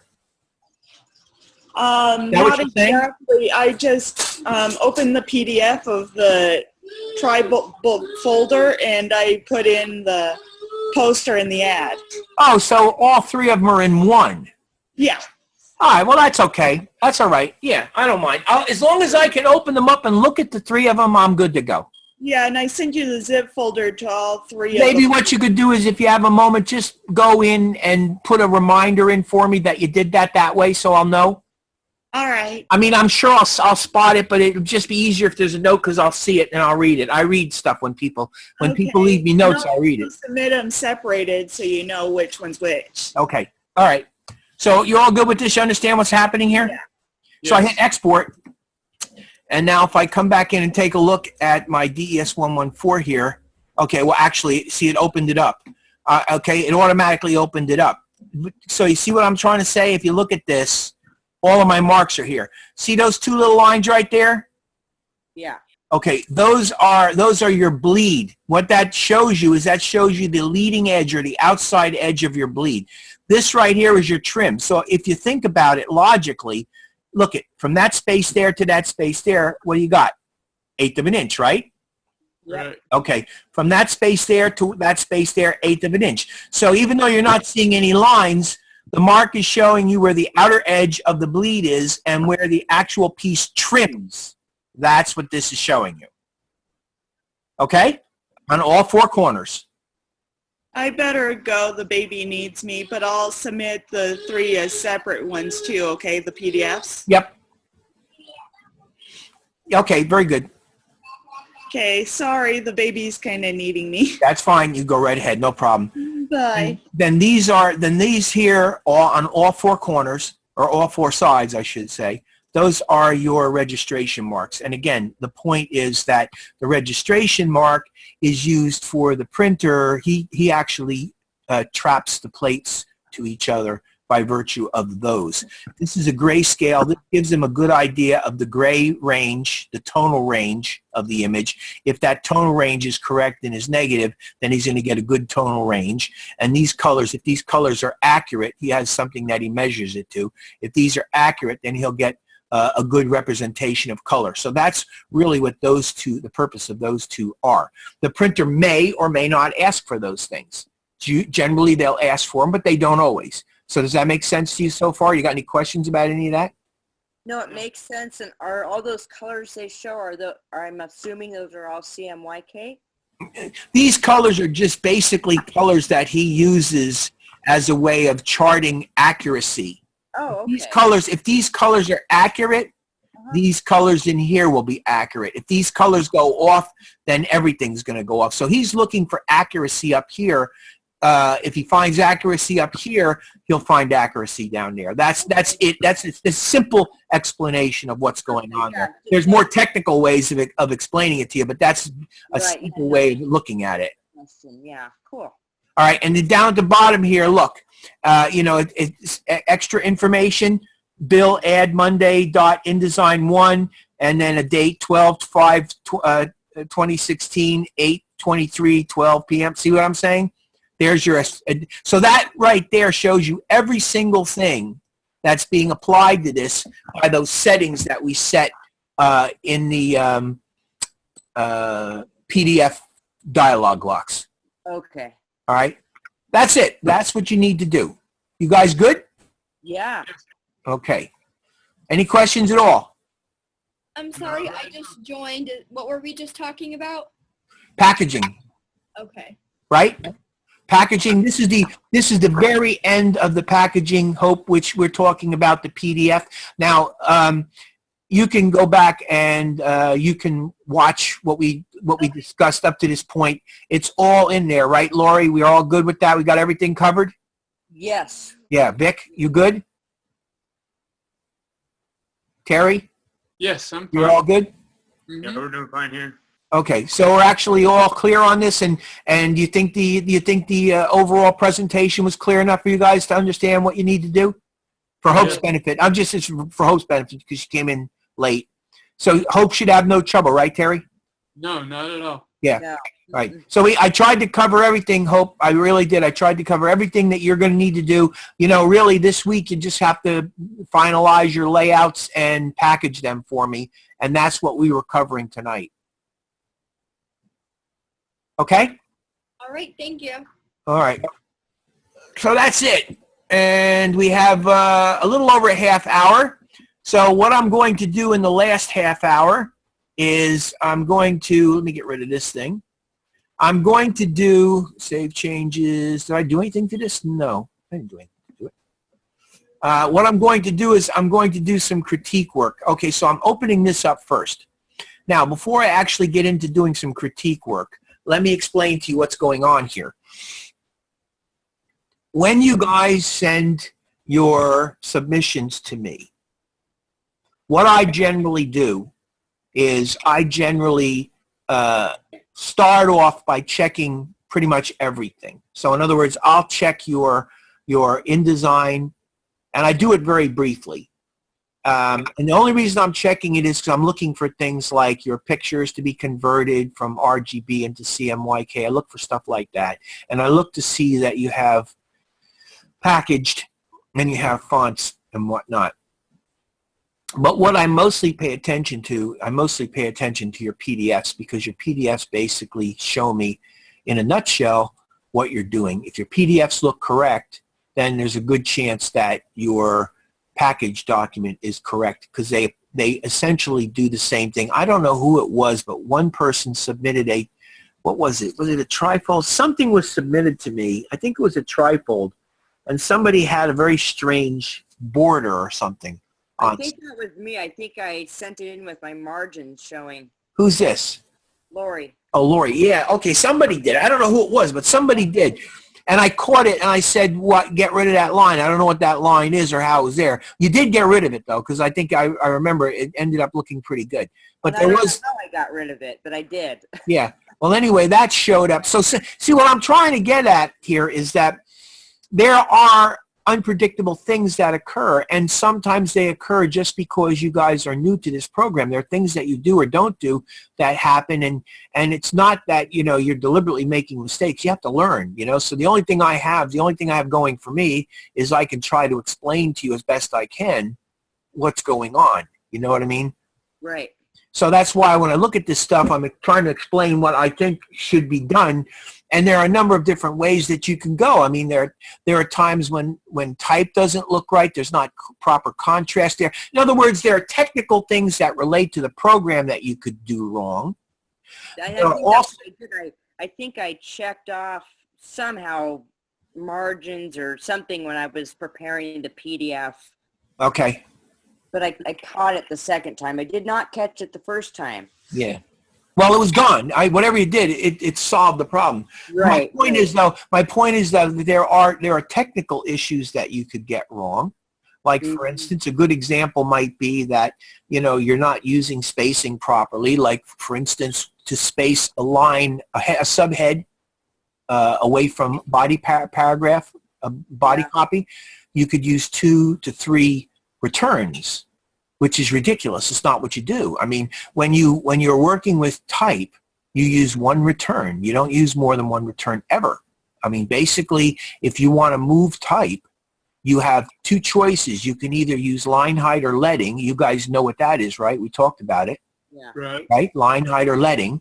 And you also know that in line height or leading is a character style, isn't it? Yeah. Yes. Right. There are character styles and there are paragraph styles. So line height and leading is a character style. Space before and space after, you guys remember what that is? Paragraph spacing? Yeah, well, no, line space. And it could be a paragraph, it could be a line. In other words, if you have actually, it should be at the end of a paragraph return. Yeah, so it's theoretically a returned type of a deal where you have a subhead and then you hit return. And then you can go space before or space after. What that does is that opens up that space. So instead of putting 2 returns in, you can create space by using space after or space return something. And that's the correct way to do it.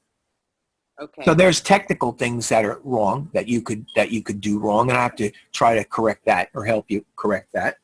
You could also violate one of the principles of design. And I noticed that quite a few of you at one time or other violated the principles of design, like contrast. You know that when you're dealing with contrast, you have to, it's a color thing, but it's also a principle of design. It's not just color. Actually, there's a contrast color principle and there's a contrast graphic design principle. Both of them essentially mean the same thing. It means that one thing should be radically different than the other in appearance. So if you have blue background and you have text that's blue, you don't have the right contrast unless the blue of your text is nearly black and your Right, color. I did that and I hate it. Right. Well, what you have to do is you have to come up with a solution for that. The solution for that could be that you could use transparency on the background picture, which is what I did. Okay. Transparency. And you could actually ghost the picture down to where the picture is extremely light, and it still would look good, but it would then break that stalemate of contrast. Yeah, I did that on one of my panels. Right. So these are the kind of things that, I encounter and I have to try to help you correct. And again, it's very difficult to express all that in a comment. So that's why I say to you, if you ever have a comment that an instructor, myself, or anybody else for that matter, throws at you, don't be afraid to send them an email and ask for an explanation, because they'd be more than happy to try to explain it to you. Right. So let me go back to this now. I got Terry, this is yours, okay? So All right. I'm going to open this up, and this is his packaged file. So here we have our, this is your InDesign markup. You don't have a PDF in here, so you need a PDF in there. That's missing. I pulled it out and put it in a separate thing and sent it to you. Okay. Well, in the final package, don't do that. Just basically package the thing properly and send it. Now, let's actually do this. I'm going to open up and look at that. Minion Pro, and Adobe FNT16 IST. I don't know what that is. It's an LST file. It may not mean a thing. I may not have a problem with this. Links. Here's his links. So there's his links. That's basically showing me the pictures that he has here. Okay? Let's see if I can get some info on this. It's properties. Modified. See, it doesn't tell me JPEG in this. It doesn't tell me here. Shoot. All right, let's see. Yeah, it doesn't show me. Let's see if JPEG. It doesn't tell me the color mode. So Terry, do you believe that you converted them to CMYK properly? I thought I did, yes. Okay. Well, and let's do this. Let's go in here and let's try to open this up. It was my background I was having problems with. Okay, look, this document contains links to sources that have been modified. You can update the modified links now or update them later using the links panel. You have one missing link and three modified links. So let's see what happens when I click Update Links. It opens up, and I believe this is when you came to see me. That Right, picture was missing, and it appears to still be missing. right. I could not get that to work at all. Okay, so what I told you to do, though, is you need to replace it. So for your final, I want you to replace it. Okay, Okay, so go to the View menu. Let's fit page and window. There that is. So that's that picture right there. So you're going to replace that. Now let me hit this no. Let's open up. Let's go back out of this folder, because let's see what happens when we get into here. There. Okay, let's open this one. See, that one was in here. See what I mean? right. Let's open this one. Let's see what we get with this one. Yeah, because it was an InDesign file background. Okay, you still got 4 missing links, 7 modified links. This is worse. Update links, let's see. 4 missing links. Okay, so you have missing links here, Terry. What you need to do is you need to figure out, looks like your logo is missing. And if I come down, well, actually, let's go to the links panel. Let's go to Window, and let's go to Links. And there we have it, links. Okay, so let's see. See over here? All right, you have that, and you have that. The background and the logo is missing. So you need to try to find your logo. I don't know whether I'm going to be able to find it. Yeah, it's an Adobe PDF, and it's missing. See what this does by clicking it? It tells you exactly what's going on. Let me do a real quick look. And let's see, we're linked to all instances of Logo AI. Logo AI. This is mine. Let's go up, desktop. Let's go to critique, Terry, and let's see what we can find in here. Yeah, see, it's missing. Okay. That's the problem. It's not there. You know what I mean? There's nothing more than it just simply isn't there. So you're going to have to get that logo in that folder and then relink it. And the background also, DES114 background.InDesign, that's there, but it will not allow you to use that InDesign document. Remember, we talked about this. I'm looking at your week 3, so this is problems you'd have to resolve for this week. So all I'm saying to do to fix this, really, would be for you to get another background image, and it's got to be something like a JPEG.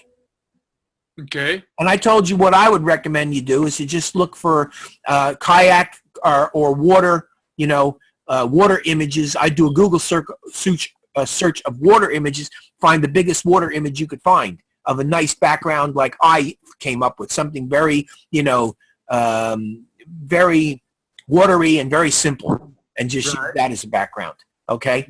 Okay. Yeah, that's what you need to do. And then, of course, get your Adobe AI or PDF of your logo in that folder as well. And then you'll just relink to those files, and this thing will resolve itself. Okay. You Well, good? This is where I was fighting. Okay. You good? Yes. Okay. So that's what you need to do. And then you're going to do that. Make sure that you do the same thing with all of your projects. Make sure that everything is copacetic. All of the stuff is there. All of it's working, and you have no problem with it. Again, these are really small details, Terry. It's not going to be a nightmare for you. It's just a matter of going online, finding yourself another nice picture, or locating this original picture, which we tried to do. You remember we tried to do this. You couldn't do it. Right. So I don't know whether you found it since, but if you haven't found it since, don't spend the rest of your life trying to find it. Just, since you packaged this, go find yourself another nice picture, drop it into that folder, the package folder, relink to it. And then find yourself that AI, save it as a PDF, stick it in that folder, relink to it. And it should all resolve itself. Okay. And you might have to do the same thing wherever that is occurring in your other files. Who was talking? Hope. I was just saying I had that problem too for a minute, and it turned out it was because I had deleted the photo. Yeah. So what I did is I just took it out of I went to my trash, found it, Yeah. and put it back into my folder. If you have an organized folder with all of this week's stuff in it, that way you're to not lose. Yeah, no, that happens.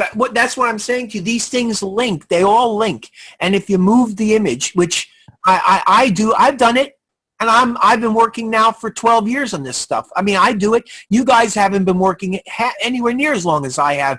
You're bound to make these mistakes, but you learn that once you rely on a certain image for a particular project, you stick it where you're going to find it and never move it. So, and again, the best way to do it is to create a folder. If it's a poster, create a folder for the poster, name it so that you'll know exactly what's there. Put a couple of folders inside. One of them should have your images, and the other should have your links or whatever graphics you're using, and make sure you don't ever move them. Also make sure that they're in the right color mode. That's all. Okay? No problem. Yeah. Okay, so let's go back and let's go to Hope. Let's see what Hope's got in here. Actually, let me go back for a minute. Let's see. Let's go to Lori. Lori has got 1. Okay, so Lori, let's start off by opening this guy up. Okay, so here you go. All right, now, what are we going to do with you here? All right, do you have a problem that you wanted to ask me about first of all? Well, I think it's on the next page. Go ahead. The one on the right. I've got to change the contrast on that. The one on the right. Yeah, the blue? Yeah, I don't know. Try white. See what white looks like. It might work nice with white. Okay. Okay, that might be fine. The black is fine over top of it. If you want, one thing that you could do when you're in InDesign, go to the effects and go to transparency and make that water like about, 75%. Okay. And that will help pop that other thing. Also, one of the problems that you have right here, I don't know whether you can see can you see my hand? Yeah, I can. Okay, what you have a problem here is that you have a certain amount of space above this photo, and Right. you're too tight below the photo. So Right. what you want to do is you want to make sure that you have slightly more even spacing between your photos. So that means the same thing with this. You want this photo to come up tighter, and you want that to come up tighter. If you feel that there's too much space here, Yeah. the only thing I can tell you is you might be able to make this a little bit bigger. Okay. I was afraid to go over 10-point font. You can go a little bit bigger with this. It's not the end of the world. Just don't go nuts. And make sure that you break the line slightly different if you have to. Like, for instance, this line here should break slightly different. And also, if this thing comes up a little short in here, that's okay as well. Another problem that you have is this photo here, it looks to me like it's clearly violating the margin. You got to Right. put that in a little bit. Don't let it go much beyond the width of that copy there. See what I'm saying? I do. Yeah. So that's your problems on the inside. Nothing radical, and I think you can easily fix it. Oh, up here. We are already the best, most complete kayak sports center. Move that up. You don't want 3 lines there. You want 2 lines there. Lines, okay. Yeah, so you got extra line in. So we want 2 lines. Well, yeah, and another thing too is if you do that, what's going to happen, you're going to find that you'll have more space here. And then you might not, you might be able to move this around a little bit. It might not look so, this will be like so much lower than that. You even them up a slight bit. Right. Okay. And I also think that you have an extra return here. Yeah, there's an extra space in there. Okay, so back that space out and use space after or space for to set the spacing. Don't do it with multiple returns. Okay. Okay. Gotcha. Let's see what's on the other side. The other side. This is okay. Contrast. See the problem? Yeah. Contrast and see the problem? Contrast. Yeah. There's your problem. So you need to resolve that. Maybe what you want to do is you might want to go back and you might want to rethink your logo color scheme now that you've actually done this. If Okay. you decide to do that, it's going to impact all of your pieces. So, and by the way, I noticed that this has multiple returns and this, I believe, has multiple returns. Okay. Please remove them. And if you have them here, remove them there too.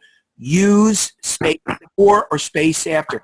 And the only reason I'm being a pain about this is because I have to get you to do it the right way. No, absolutely. That's Yeah, right. there's a right way and a wrong way to do it. And by having multiple returns, it's not the right way to do it. Okay. Okay?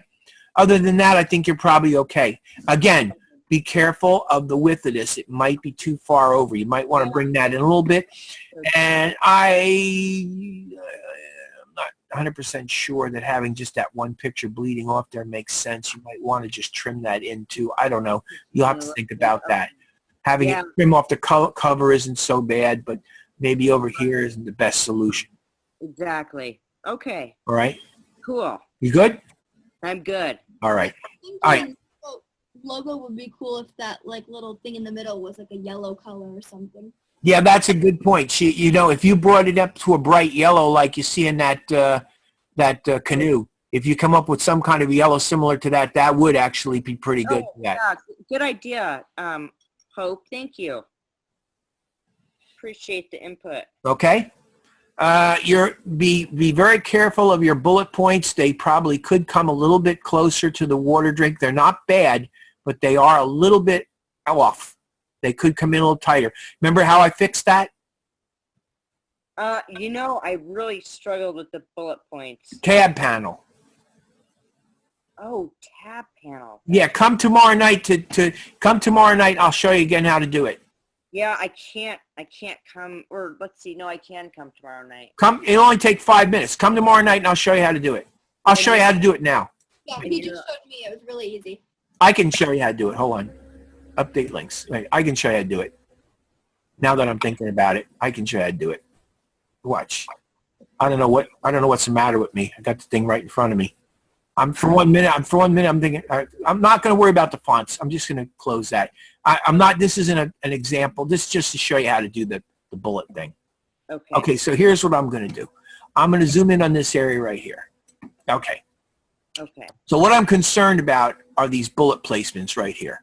So I'm going to go to the type menu and I'm going to open up tabs first. So I get my tabs out. I'm going to place my cursor right here. Okay, and what I'm going to do is I'm going to move the tab in. Oh, That's all there is to it. See how I move that tab in? wow. Okay, come to the next one, and I'm going to drag the tab over until it touches the other. And now that's in position, and come down here and drag that over. You'll see what's nice about it. See how it gives you a nice little line? Yep. So you can just drag that line over like that until it is where you want it. It's a little hard to get sometimes. Yeah, exact. But There you go. Can you copy and paste okay. the x-axis so it's the same? No. No, I don't know. You could try it. I don't know whether that's going to work or not. I generally do it this way. What I generally do is I set my tabs before. But if you're fixing something like this, Right. that's what you do. You just So I basically can go into tabs. Okay. All right. Right. I was really struggling with that. Even the tutor was, and I was like, what in the world? You should know this. It's not, you know. well, that's it. That's it. So you see how much nicer that looks? Yeah, much better. Yeah. Okay. You Got it. what? Got it. Was Terry saying something? I just said definitely looks better. Yeah, that's something that I see an awful lot. People will come in, and they will show me something that they've. Oh, and by the way, this thing here, line spacing, leading, right here. Look, Okay. see, 10 on 11, way too close. You got to come down like maybe 12, 13, 14. Ah, okay. Yeah, and then you got some weirdness going on with this. You got to fix this. This should all be flush left and rag right. Yeah, There's some weird stuff going on there. okay. This got to be brought up to the line. This should be brought up to the line up here. Watch. There. And then this here.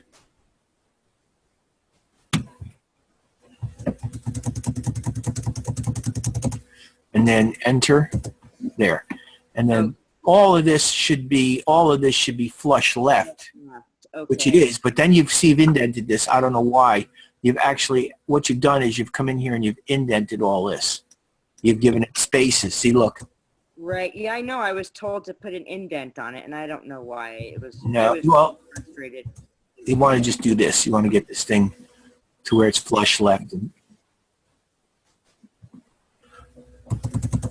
Okay. Okay. Oop. And then just scoot that website over to the right.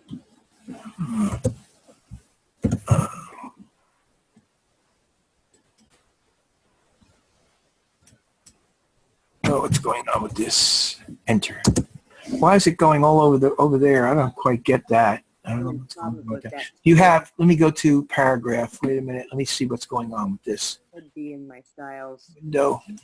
Because I know there was an indent in there somewhere. Type. Paragraphs. Let's see what we got here. Oh, I don't want paragraphs. I want paragraph. That's what I want. I don't see it. Oh, yeah. Here we go. Left. See? You got that. That's what you want. None.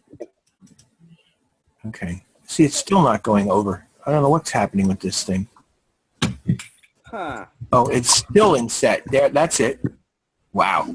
Yeah, this thing is. You gotta straighten this out. This is all crazy. It's all you got all sorts of extra spacing in there and everything. That's not what you want. You want. No, it's not. There you go. So you just got to straighten that out as well. Okay. There you go. All right. So you Right. just move everything over to the left. Yeah. Okay. Yeah, and then you can bring your, Control Z. If I can get that logo, it might be on the back. Let's go Object, Arrange, Send to Back. There we go. I'm running out of time, so I gotta get going because I gotta do at least one for. There you go, and you can make it a little bit bigger. You okay with that? Yeah, that's great. Thank Okay. you very much. All right, let me get out of here. I get at least one of yours done. Let's see. Hope. Let's see. Which one is this? The assessment. What's this? Let's see. Custom Adventures. Okay, you know what? Let me close that. All right, so get this out of here. So here's the deal. When I look at this, if I try to open this up, watch what happens. Document, let's see, update links. Oh, okay. Oh, I'm losing some of my fonts, okay? But these are from Creative Cloud, and I'm not going to go to the trouble of finding the fonts, okay? So I'm just going to close that. Okay, are you here, Hope? Yeah, I'm here. Okay, let me go view, fit page, and window. Okay, so ultimately, you tell me what your problem with this is. I just don't really feel like the logo goes with the whole scheme of the brochure. So it's the same basic problem that I think Lori, wasn't it Lori were just with you, or was it, yeah, it was Lori, right? It was with me, yeah. Just need, what you need to do, see, here's the problem with creating a logo like this. You create a logo and then you go in and you design something and you realize that the color scheme of your logo doesn't work. Yeah. So that's okay, you did the project correct.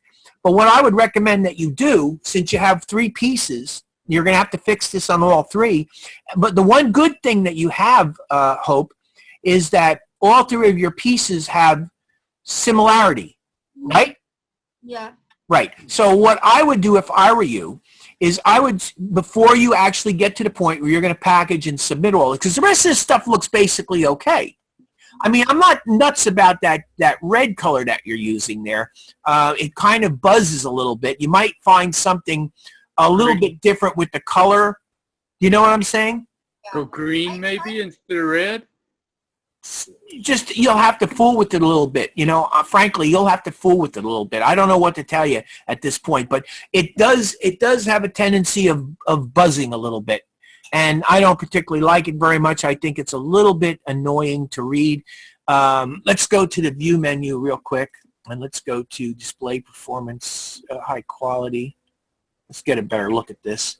Go view, screen mode, preview. Oh, well, I'm in preview. Okay, so there you have it. That's as good as it's going to get. It's not bad. I mean, it's really not bad. It's just maybe a burgundy color, a darker red. Contrast, maybe. You know what I'm saying? Yeah. Try that. Or yellow, like a dark yellow. Be careful with the yellow. You'll have to look at it against the background. You've got to be careful. The color should be very easy to read off of it. It should be very easy to read. This is almost easy to read, but it does have a tendency of buzzing a little bit. I tried Yellow Hope, and I thought I liked it, and then I didn't. Yeah, I tried it too, and it wasn't my fan. I just used the eyedropper tool off the red kayak and called it a day. Uh-huh. When you have a situation like this, sometimes it's a good idea to go to Cooler and play with Cooler, because Cooler will throw up 5 different colors, and you may find one color within that group that will work if you go with a particular color. Like, for instance, you've got a lot of blue going on here. So grab one of these blues and go up and start with that blue and then find colors that relate to that blue, you know? Another thing that I did was I looked for kayak colors. And if you go up there, you might find kayak colors and you get a color scheme that way that you might like. Okay. Okay, so far what I see, I mean, the layout looks pretty good. See if you can work out this logo, because I don't think the colors are great for the logo, and see if you could come up with a slightly modified color for that red. Most of this, there's having access to your beautiful and unique waterway.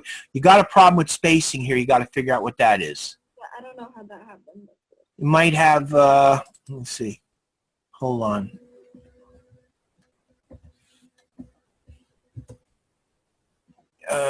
Hold on.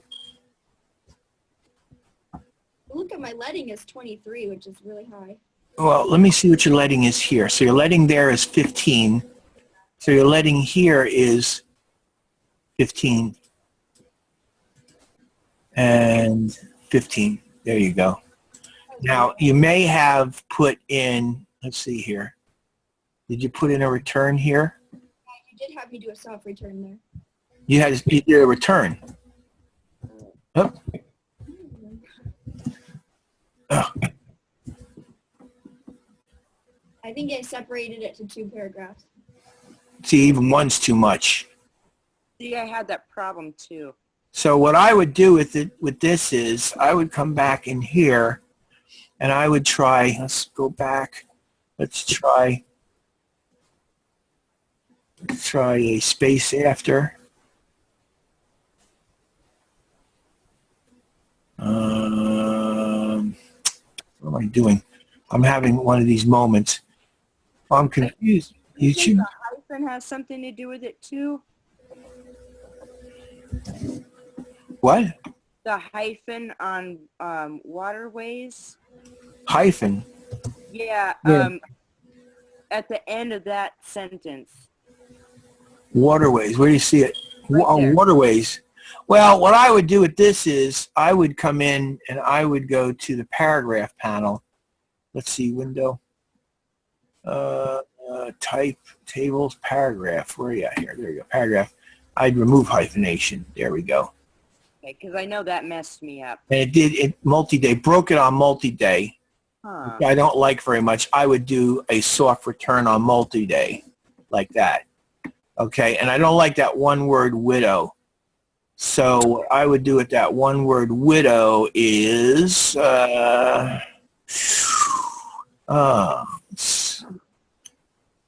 can play with it. yeah, you have to play with it and get that worked out. The picture now is going to either have to move Yeah, that's or you can do this. You can leave it in its original position and you can just simply remove a little bit of the picture. Yeah. Get it? You don't need all that picture. You can modify the picture slightly. But anyway, just got to fool with that a little bit. Let's go to the other side real quick and then we'll wrap it up for tonight. Let's go to the other side, which is this, right? No, that's this one. Okay, so this looks pretty good. Again, the red looks much better there, but I think that you're still getting that little bit of zooming happening there. This looks okay, but if you want, you can modify the bullets a little bit there. I don't know. It really doesn't look too bad.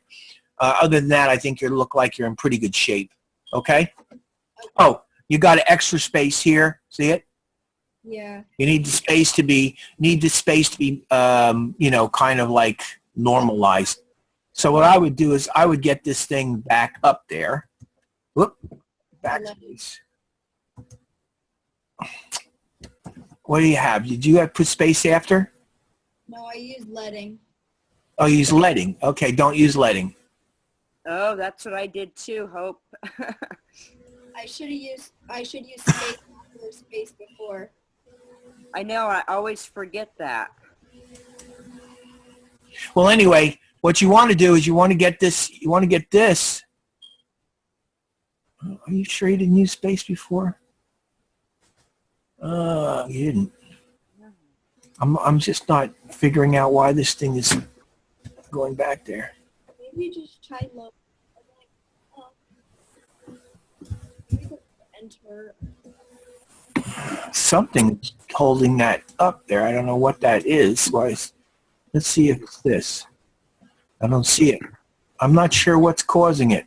You have to work that out. Get that text up. Okay, get it up so it's one line. Okay. All right. This is sitting in the right place. Mhm. Okay, that's sitting in the right place. But this should be up more like there. Whoop. Where's my guide? Oh, it's different panels. That's what it is. Yeah, it should be more like there. That should be up there. Okay. Should be up on that line right there. So whatever is happening is causing that to not go there. You know, I don't know what's causing it at this point. You'll have to try to figure that out. I can't see what's doing it, but something's doing it. That's what you need to get that up. Is this a separate frame? It's not. It's in the same frame. My leading. I tried to adjust the lighting. It's not working. It's not giving me.